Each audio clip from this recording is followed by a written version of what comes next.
You're watching WRKM Channel 22, number one in the region.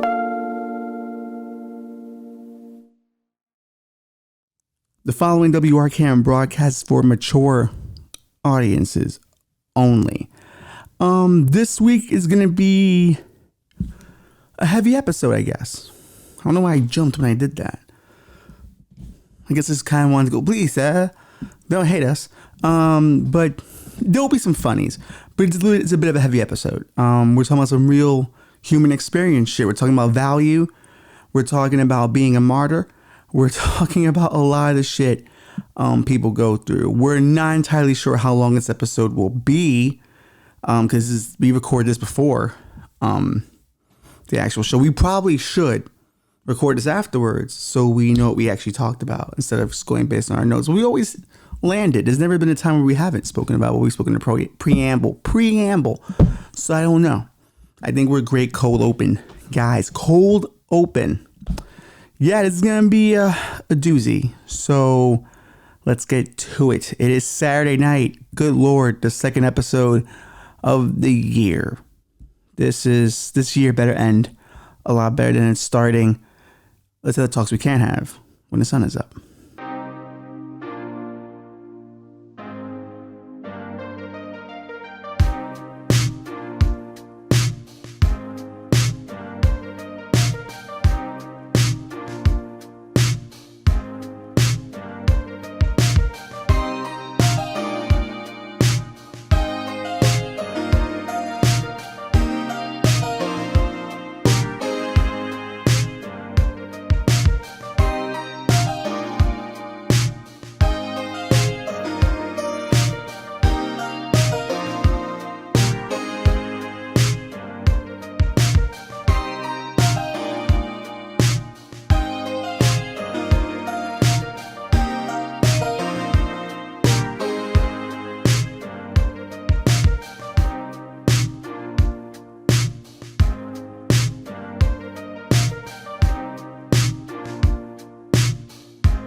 Good evening. I'm Ralph Ortiz, and this will end in darkness.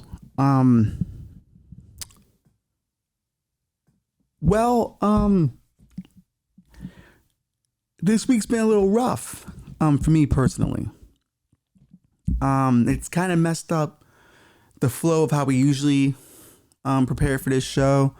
A lot of research wasn't able to be done about the topics we really wanted to do. So we'll be shooting from the hip, and we really don't know how long this is going to go. WRKM, was very sympathetic to my situation and told me if you don't want to go on tonight, that's fine. But to be honest, I feel a level of responsibility. We're back. We came back from a long holiday break last week. It would be wrong for me at least, not to sit here and at least attempt to give you something for the listenership you've been giving us all this time. It'd be unfair, at least in my opinion, to you guys. So here we are. We will try to put together something that you will find entertaining. It just feels like such a hedging, and I don't want it to be a hedge because I don't feel what we're going to talk about tonight is bad. I don't feel like it's not interesting. It's just if you were expecting us to be on our usual madness, then maybe this episode won't be that. We'll see. I do have a tendency to go off the rails very easily. This week, something changed in my work situation. Let's call it that. And I was forced to contemplate my own value to that place. And I think it's something everyone's going through in this economy. I think a lot of people are finding that jobs are disappearing. Companies are letting people go. Google just recently had massive layoffs. It's insane. The entire economy seems to be, I don't know, I would say correcting itself. I would certainly say it's doing something to itself. But there's something going on. And a lot of people who listen to the show are probably dealing with that. So I'm now dealing with that. We talked about the OnlyFans economy last episode and how quickly that can go. Well, what can you do? First-hand experience. But let's start with how that day started for me. You know, it was the first time I woke up in a long time, not feeling about, you know, where I was working, what I was doing in my life. I actually felt pretty all right. You know, I woke up and going, you know, today is going to be what it's going to be. And you do the best you can for what you got. And you should be able to live with that. Feel proud with that. Be proud of yourself today with the effort you put in. Because I'm a very harsh critic of myself. Like, I'll be killing myself for this show later. You know, I'll go, I shouldn't have released that. That was embarrassing. But here we are. You know, you get a couple of iced coffees in me and I do just about anything. That sounds not good. That sounds like I'm a whore. Maybe we all are in our own little ways. But I woke up feeling pretty all right, and I put on this song that I wish we could play, but copyrights are copyrights, and we're trying to stay monetized as long as we can before they find the Brittany Griner clips. But essentially, you know, I played a song from Red Dead Redemption 2 called "That's the Way It Is." It's actually a really great song. It comes at a pivotal moment for Arthur Morgan. Not to spoil the game, but it's kind of out in the open these days. It's about a gang in the West, and that gang eventually falls apart. And this is the song that plays on his final ride to meet the people who have torn apart this gang, you know. And it's got some really good lyrics to it, you know. And, you know, it's a good country tune, you know. So it has that, you know, the many miles we walk, the many things we learn, you know, the building of a shrine only to watch it burn. And it's a hell of a song, and it's a hell of a lyric, 'cause it's true. You know, we spend our lives building shrines, you know, to our careers, to our family, to our children, these beliefs, these things we hold on to so passionately because they give us something, you know, whether it's money, whether it's love, whether it's happiness. We build these things up in our life and we tend to them. You know, the shrine never goes unworshipped when it's really important in your life. And we spend so much time on it. The only thing you can describe it to is a shrine, you know, and inevitably, sorry, all these burps from the iced coffee arrived. See, like that's the show, man. We're real. But inevitably all these shrines burn because you must, you know, die and end in darkness. You see what we do here, dog? See, this is me like going, you see, like, come on, enjoy this. That's going to be me all week, I guess. I need to be valued. I need to be loved. But there's kind of a peace in that, knowing that inevitably the shrines you built will be burned. And you appreciate the time you have them. You appreciate what they've done for you in the short term. But they do have long-lasting impacts because these shrines are religions. You know, they're belief systems. And you know, we said in the first episode on this podcast, you know, 2 years ago, you know, January 21st, 2021, we said society was a cult. And it kind of is. You know, when you walk outside your door, there's a belief system there that no one's going to hurt me until someone breaks the belief system or someone breaks the social contract of hurting people. Now you're in a tough situation. You know, we walk blindly into it. We pay these taxes to a country or a government that we hope will defend us when the times are hard. You know, when other people try to invade us, keep us safe, give us the resources we need to live a fulfilled life. And depending on how you feel about where the country is currently, you're getting your fulfillment. You know, you're getting the most out of your cult. But we have magistrates. We have people who rise up the cult. We have a cult leader. And well, how do they get voted? By being a cult of personality. Like, it's not, qualifications don't really matter in presidential elections anymore, I've learned. They just don't. It's all about how does the person make me feel. So essentially we're just, you know, voting for mascots, which I'm all for. I love mascots. If each president could wear a fun animal costume, I think the government will be better. I think it's imagine, my homie Bucky the Badger, from the University of Wisconsin being the president. Bucky for president? I'm with it. I think he should be president right now. Some would say Bucky the Badger is a little bit of a goof and he procrastinates sometimes, but so does our government. So I think Bucky fits right in.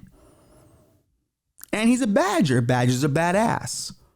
He also, we're gonna put a picture up of him because people gotta see him at home. But if you're listening on the audio, look him up. He's a cool ass Badger. His sneakers always match his sweater all the time. He's fly as fuck. His Halloween costumes are as a brand, he's pretty great. Here I am campaigning for Bucky the Badger as president. Didn't think you'd see that tonight, did you? But I'm going for it. What was I talking about? Colts. Okay. But, your job's a belief system. You buy into it, what the future of the company is, what the attitude of the company is, who's your friends within the company, what department you're a part of, the tribalism amongst ranks. This guy's higher than this guy, so you pay him more respect. You know what I mean? This guy is valued as this to the cult because he brings a lot of money into the cult, so we value him this way. And you're constantly being indoctrinated with what your value is at all times, which can be a psychological thing. They like to beat down employees and make them lose their sense of value. It's easier that way. They stay longer. If they don't know what their value is, they don't leave. That's, I can't imagine anyone disagreeing with that.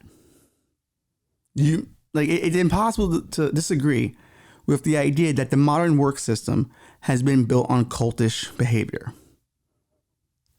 It's all psychological at the end of the day.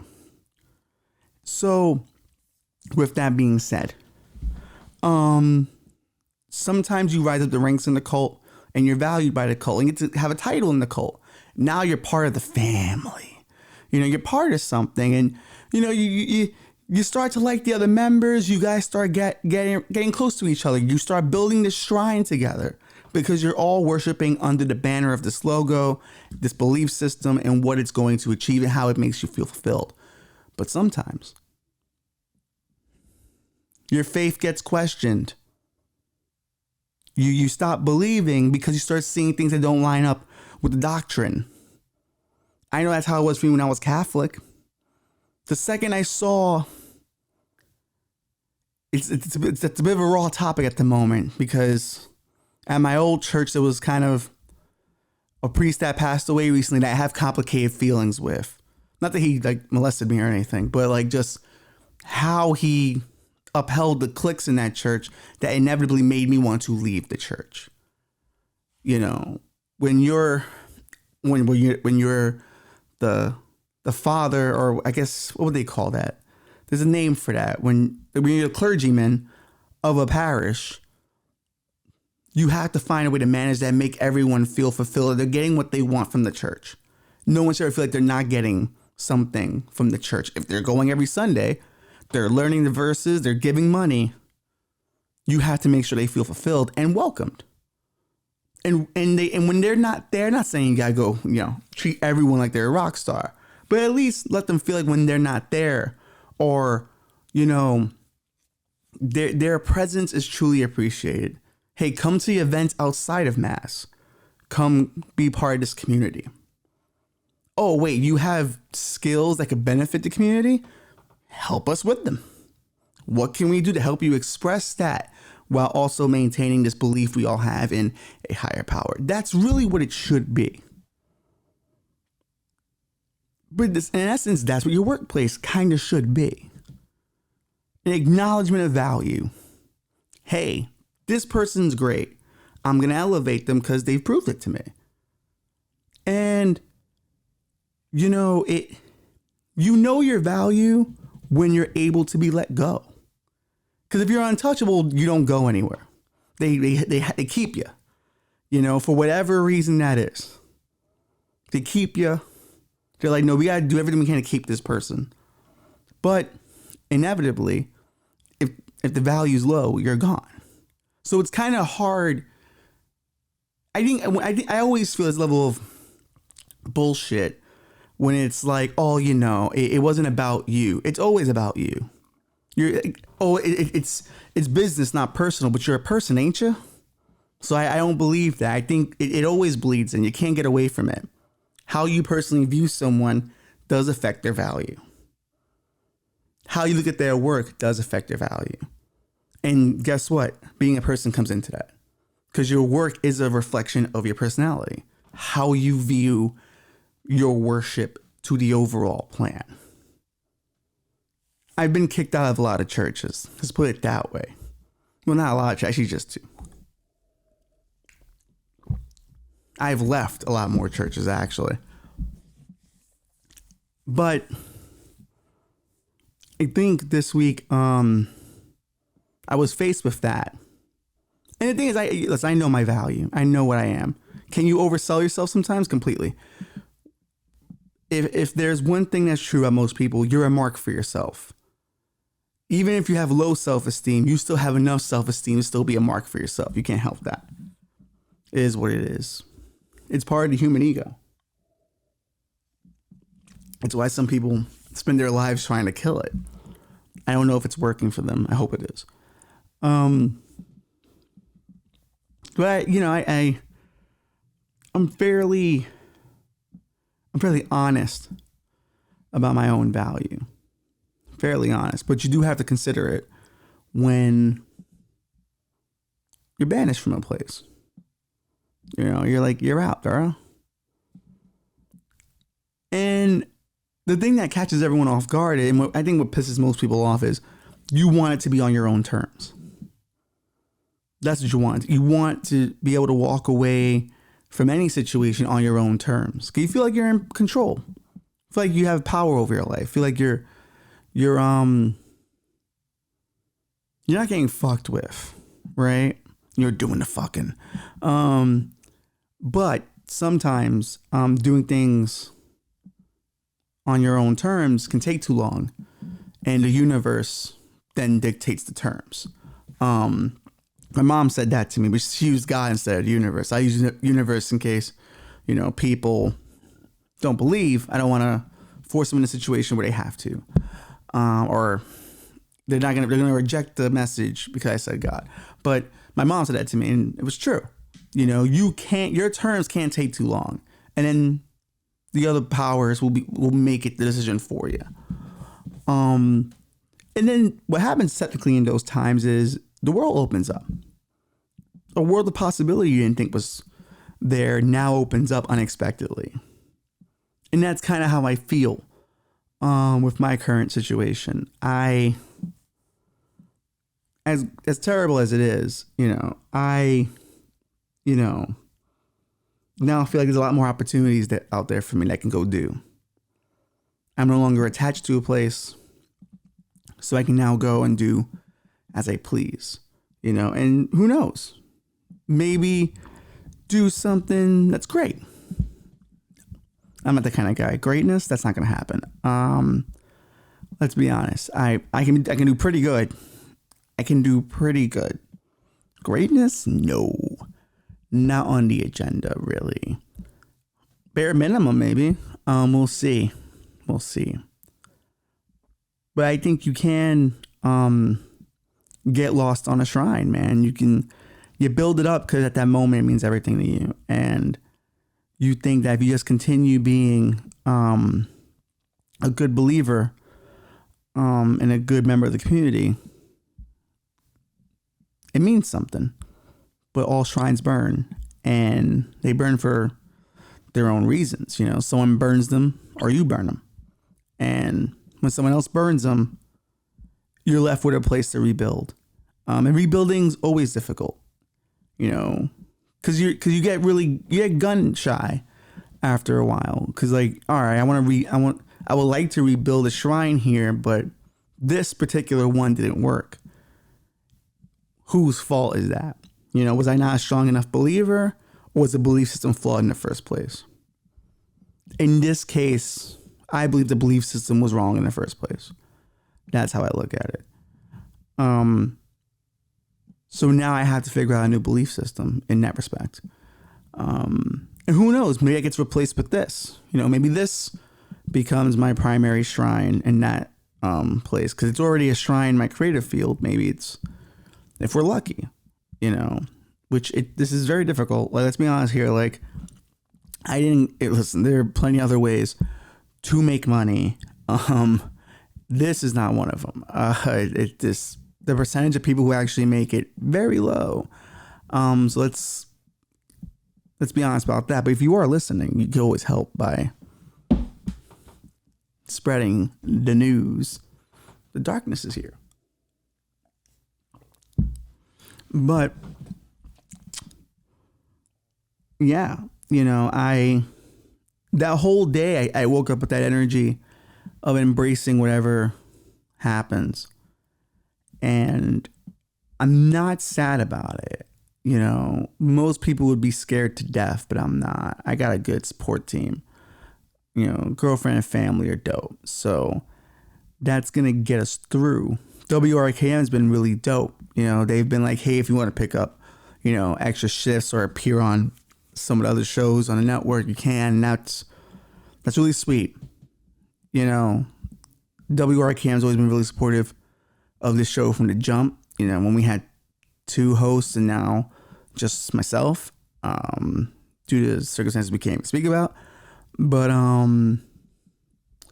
the support system's there. A lot of good friends, a lot of well wishes. That's another thing. Like, when you leave a place, you always want to leave it better than what you found it. And I didn't get a chance to do that here. I feel like I was making it better, but then with the social stuff I was doing, like, events, softball games, all that, I was part of the culture, and I feel like I was making the culture better at least. But then the culture went through a steep decline. Once certain people weren't around anymore, once I guess my spirit had bittered, it wasn't easy to maintain. It is what it is. So I don't feel like I left the place better than how I found it. So that does stick in my craw a little bit. Crawl. Is it crawl or claw? I don't even give a shit. I say it how I say it. That's my favorite part of the movie Lord of War. There's a part where I think it's the Liberian dictator. He talks to Nicolas Cage. And Nicolas Cage is like constantly correcting him on things. He's like, they say I'm the Lord of War, but I think it's you. And he's like, it's Warlord. He's like, I know, but I like it my way. Yeah, I like that was his little joke throughout the movie. Like, it doesn't matter how it's said properly. He says it his way, and that's the way he likes it. So man, sure, that kind of attitude. Sure, he was a dictator and murdered millions of people, but he was in charge. So maybe I gotta do it that way, not care about how I say things. Just that's how I say them. Is that good advice for people? I don't know. But in what I am proud of, at least, is the outpouring of love and affection from a lot of people. Leaving a place is hard, but when you know that there are many people who appreciate you being there, it makes it hurt a little less. It was nice to talk to, some people. I hit the microphone. My apologies. I will acknowledge it. But it was nice to hear from some people. It was nice to know that it wasn't for nothing the entire time. It was for something that people valued. And that's cool. I don't know what happens next for me. That's the crazy part, I have decided to take like a few weeks to myself, a week or 2, maybe 3. I did roll my ankle last week like a dum-dum. Yeah, I hurt it pretty bad. Well, it's a high ankle sprain, and those take a long time to stop swelling. But I can walk and shit. It's just really annoying. But just to heal that up, and then just, heal my mind up, heal my spirit up, focus a bit more on this for a little bit, drop some more content. I've always wanted to drop more content for this, so we have time now to shoot stuff, little dumb skits or stuff. I don't know. The world's my oyster, I guess, at this moment. But there's so many people going through this, now. And the one thing I will tell you, if you are going, through, you lost your job, you're in between jobs, you're looking for a new one, you don't know how to, you're gonna make ends meet and stuff like that. Bet on yourself, man, and go all in. Bet on yourself and go all in. That's all you can do. And whatever you decide to do, give yourself 100%. Give yourself 100%. Jordan Peterson, I know he's a very controversial figure. He says some things I don't agree with, but having read his first book at the very, I'm still reading the second one. One of the tips of life he gives is, hey, be the person you would want to help. Like if you see someone in the street or a friend and you want to help them because you love them, be that person for yourself. Love yourself enough to help yourself. It's a good piece of advice, even though it comes from a very controversial subject. But listen, man, if you take him in the non-thought experiment realm, but the trans comments are what really fucking hurts. He's got to stop being so obsessive about it. But the other stuff's pretty good. What's the old saying? Broke clock can be right twice a day. I don't want to say that about him because I feel like it's disrespectful. You know what I mean? But everyone has a point, I think. Not everyone. We'll find out in history. As we go on longer and do more research, we'll find somebody who had no points at all. Maybe that's me, week to week. Maybe I have no points. Maybe I ain't got shit. Maybe this show is utterly boring. But there's quite a few of you listening still. I don't know. It's kind of cool. But for those who are going through it, listen, be the person you want to help. Find a way to help yourself. Be there for yourself. Because that's, in the end, and it's not to be, dark or depressing, but all you have is yourself in the end. Your shrine's going to burn anyway. Yours, because you're going to die at some point. And all your literally, I was having this thought the other day. When you die, you're no longer the main character. Now someone else takes over. Now it's someone else's show. And I know main character behavior is like, kind of a joke. Like, oh, this person thinks they're a main character. Listen, we all think we're the main character. It's not fucking, come on. We're all full of shit. Let's just embrace it. The sooner we embrace it, the fucking better. But, your shrine's going to burn anyway. And the only people ever, your shrine then becomes your tombstone. And based on how you made people feel in life, that tombstone will take whatever that relevance is. But inevitably they die too. So does your shrine. It just doesn't matter anymore. You're going to be forgotten anyway. You at most after death have another 70 years of remembrance, if you're lucky. If you got some cool shit you left behind, people, that extends you, but the time gets smaller and smaller. So, do what you can today to make your shrine as immaculate as possible. Because do you want people to worship a trash one? I don't think so. Come on. People want to see cool shrines. People want to go to the pyramids. The pyramids are fire, dude. The Sphinx are fire. They knew what they were doing. They were like, listen, Egypt's the shit, and we're going to build some cool ass shit. And we're going to tell everybody we're the coolest in the fucking world. Bam, pyramids, bitch. Sphinx, bitch. Look at the Incas, how they built shit. Wild. The Greeks, the Romans, man, the Colosseum. Bam, we out here. Bam. You got to think about these things. Treat yourself like the Roman Colosseum. Wow, that's fucking egocentric as fuck. But I like it. Because it can be humble if you're just doing it to yourself. You're not walking around telling everybody, I'm a god and I'm the fucking Colosseum. As long as you're not doing that, I think it's okay. I think that's fine. Is that okay? I don't know. We have all this time to think now. We're not hunting animals in the Serengeti anymore. We're not hunting for our food.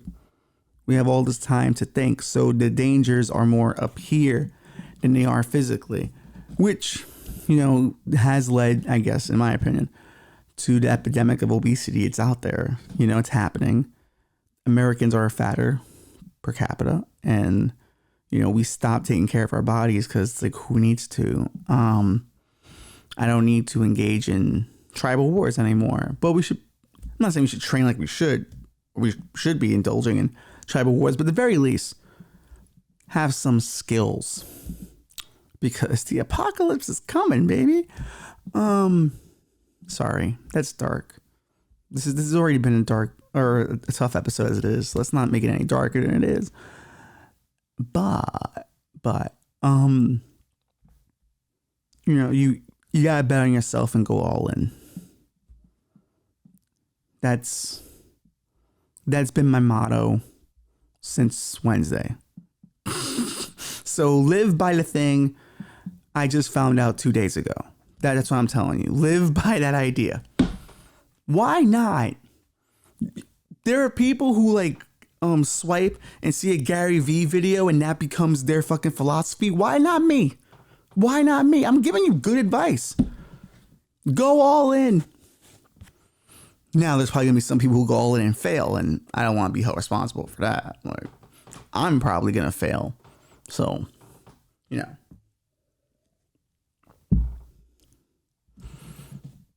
let's just be fair to everyone here. Fair to everyone here. Yeah. That I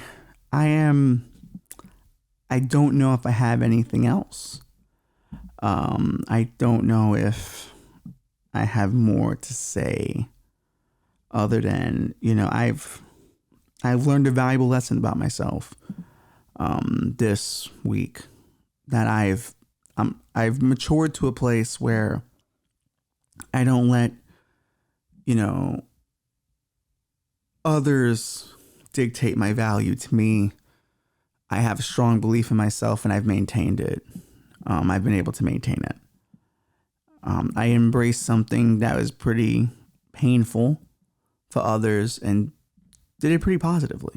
There are people who called me who were like, oh my God, I'm so sorry to hear what happened. And then they would walk away going, damn, I thought this call was for you, but it ends up being for them because it's not that I don't want the sympathy. You know what I mean? I just need everyone to know that I was going to be okay. This isn't the worst thing that's ever happened to me. I've had far worse happen to me. I've been bottom. I've been emotionally, mentally, physically bottom before. I know it's not to have, and to wonder what tomorrow looks like, because life is about trade-offs. What do I have to sacrifice today to get to tomorrow? And then I'll think about tomorrow's sacrifices tomorrow. But how can I just get there to make those sacrifices? Thomas Sowell, there are no solutions, just trade-offs. I learned that from my dad growing up. It's no secret my dad was in the street, doing his thing. And I learned life's about trade-offs in that situation. What do you value? What are you willing to do to get what you need? And in going all in and betting on yourself, the trade-off is there's going to be a lot of resistance to that.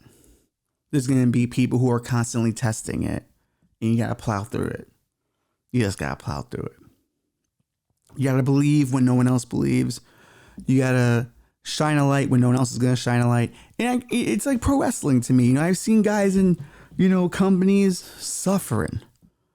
Dudes who shouldn't be in that company. And I'm not talking about WWE or AEW specifically, because I think there's guys on both rosters who are fucking suffering, but in general, I've seen guys locked into contracts where it's like, damn, I'm so much more than this, but I can't get past this. And I'm here for this amount of time. So I can't even in that time vouch for myself. Then when I go to the next place, they're not going to treat me like my value because they only seen, what I look like on TV.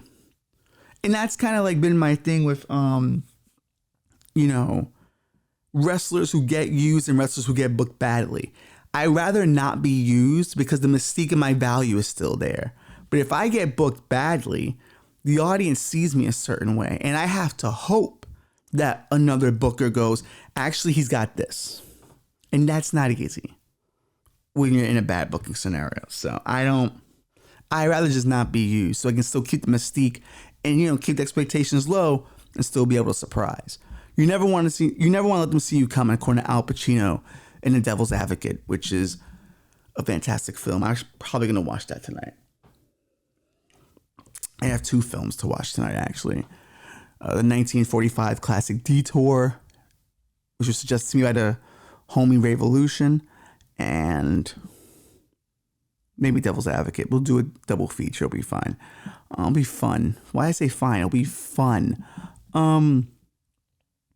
But yeah, you can stay at a place too long, and they think they've seen everything you can do because they've only seen you in the situations they booked you in. They can't see past their own periphery. So you have to go somewhere else and show what else you can do. And that's what I'm prepared to do. That's what I've always been prepared to do. One thing I always asked for was opportunity. And that one word seems to haunt me wherever I go. All I ever asked for opportunity. No more, no less. I'm not asking you to make me champion. I'm not asking you to be in the main event. I'm asking for the opportunity to prove that I can do those things. Whether you give them to me or not is solely up to you. But I will find a place where I can get that opportunity. And you make your moves, whether it's within the promotion you're in or outside the promotion you're in. That's what it is. That's how life operates. If the booker that's booking you currently doesn't get you and doesn't get what you have to offer, go to another Fed. Go to another Fed. Leave. Because what are you going to do? Stick around? Chris Jericho didn't stick around. Chris Jericho built up a whole feud between him and Goldberg. And Bischoff wouldn't do anything with it. So WWE had one of the biggest historical entrances into wrestling when he interrupted The Rock on his first night in and went promo for promo with him. Showed his value, didn't he? Now he's a star still running. He's in AEW now. Dude has a long fucking career.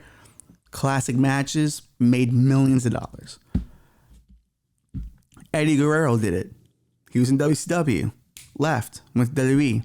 Sorry, Bischoff. I don't think I'm burying him. I love Bischoff. Actually, no, maybe vice versa, dude. Maybe vice versa. Let's think about it. Like Kevin Nash and Scott Hall, they were pretty big stars in WWF. I'm trying to think, who did he take from WWF and made them something? Made them better than what they were. I'm not sure. We'll have to come back to that another time. This is a good question. If you're watching at home, bring that up. Put it in the comment section. Who do you think Bischoff made that was better off in WCW than WWF? For me, Diesel was world champion by then, so Scott Hall was IC champion. So I don't know who he made better from WWF. ECW, I guess, I don't think anyone from ECW either. Well, no. It's unfair because Eddie Guerrero and Benoit, they were wrestling on ECW, so it's like it was different. You can't compare ECW to WCW, so that's unfair, comparison. We'll have to do more research on it, or if Eric Bischoff wants to get involved and tell me who he feels he made better, I'm into that. We'll tag him in the video and see what he says. I would actually love to talk to Bischoff. He's actually, to be honest, someone I really admire. I think is very misunderstood in the modern wrestling community. This is not me backtracking. You can ask people who personally know me. I love Eric Bischoff. He's someone I like hearing talk about the business, talk about story. So we'll put it up here. But you do have to leave a territory when the territory doesn't see you as how you want to be seen. And, sometimes you leave on your own terms, or sometimes you get booted and then you go somewhere else. You look in to the mirror and go, you know what? If I was just in another place, I'd be more appreciated. And, you got MJF who referenced that in AEW recently. He was talking to Tony Khan. He's like, you treat all these ex-WWE guys so good. Would you treat me better if I was an ex-WWE guy? And I actually said that to someone at my original place of work. I said, it just seems like you would appreciate me more if I wasn't from here. So maybe that was one of the straws that put the camel's back, huh? Oh no, I got coffee on my glasses. But life's a work, bruh. So work yourself into the main event. Work is a work. You know what I mean? Like, you can't be shooting at work. No one can take a shoot at work. It hurts everyone's feelings. It's too real for them. But why not book yourself into your own main event? Why not, put yourself in a position to win? Go to a territory that appreciates your abilities. Pro wrestling's more real than real life if you look at the business. Like, if we're really honest with it, it's more real than real life sometimes. It's hyper reality, and there's so much to learn. There's so much to learn, and yeah, I'm looking to find that territory. Once again, I'm not asking to hold the belt. I'm not asking to be the face of the company. I don't want to be on the posters of WrestleMania. Not asking for any of that. Just the opportunity to prove that I can do it and that I'm good enough to do it. And opportunity is the key word. JR say make the most of your minutes, and I would like to find a place where I make the most of my minutes. With that being said, I think we did about 38 minutes, 40 minutes. So I think that's a good length to leave you with this week, considering we didn't have anything researched. And I hope you enjoyed, the pep talk, I guess. And I hope it does something for you. I'm feeling a lot better having even just did that. So, it's really cool, to be able to feel supported. Like, listen, the TikTok is doing great. The This Will End in Darkness TikTok, to you guys out there, thank you. Like, that's doing really good. We're getting a lot of good views. To the listeners who found us and stood with us, like, that's cool, man. Like, I appreciate that shit. Texas, I hear you loud and clear. Florida, I hear you loud and clear. New York, I hear you loud and clear, man. North Carolina, Virginia, it's all the states that listen to This Will End in Darkness. I hear you loud and clear, and it's really, really something to have this kind of support. And honestly, it did feel nice to feel like I wasn't letting something down this week. Like, this was nice being here, keeping this commitment that we have, was really nice. And just being here, chit chatting with you. And now you see how far I'm willing to go to keep this going. This relationship we are developing, me and you, listener, just even at a crossroads in my own life, I will get on this microphone to entertain you for an hour, take your mind off things, or the things that are on your mind, make you feel better about them. This is our relationship. The show is called This Will End in Darkness because when I used to wake up at 2 a.m., sometimes at night when I couldn't sleep, all there was the darkness, and you feel like you're by yourself, and there's no one there with you, making you laugh, talking about the wild things in life. Whether it's, fucking, I don't know, Epstein conspiracies, beliefs in religion, Halloween spooky stories, how America's a gangster's paradise, like all these wild things you think about at 2 a.m. That's what this originally was. We would come on Fridays at 2 a.m. to catch that late night person. Now we do Saturdays at 10 because, listen, Sunday morning can be a good time for a reflection, and some people don't have anything going on Saturday. So if you're at home on Saturday, bam, you get to have an episode. You get to have an hour of entertainment and maybe a few hours of reflection afterwards. So this commitment has really been so special to me. Jesus, like, what is this? What is this episode even? It's kind of fucking sad, but it's sweet. I'm endearing, controversial, kind of a moron, but I am endearing, and that's what makes this show so cool. But we are thinking of more content, like we are going to use this time, or I'm going to use this time. I keep including Bobby because it's funny, because just planning his life for him is like, you belong to me in turn, which his internship is coming up soon, the end of it. So we're going to have to do something big for you. I'm not going to get you a present or anything. We'll do something. But this has been an experience.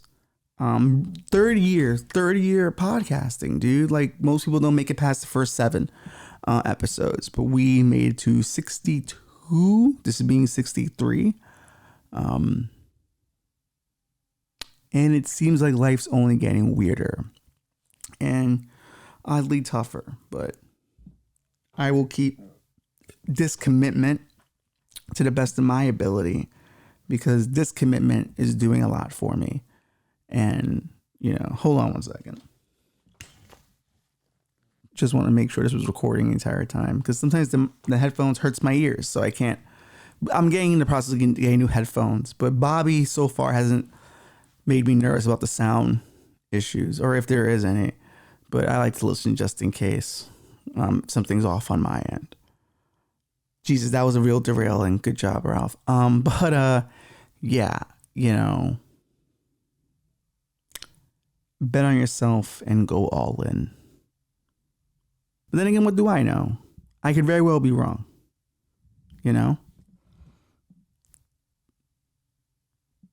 Who knows how this is going to end? But in the end, I will bet on myself and go all in.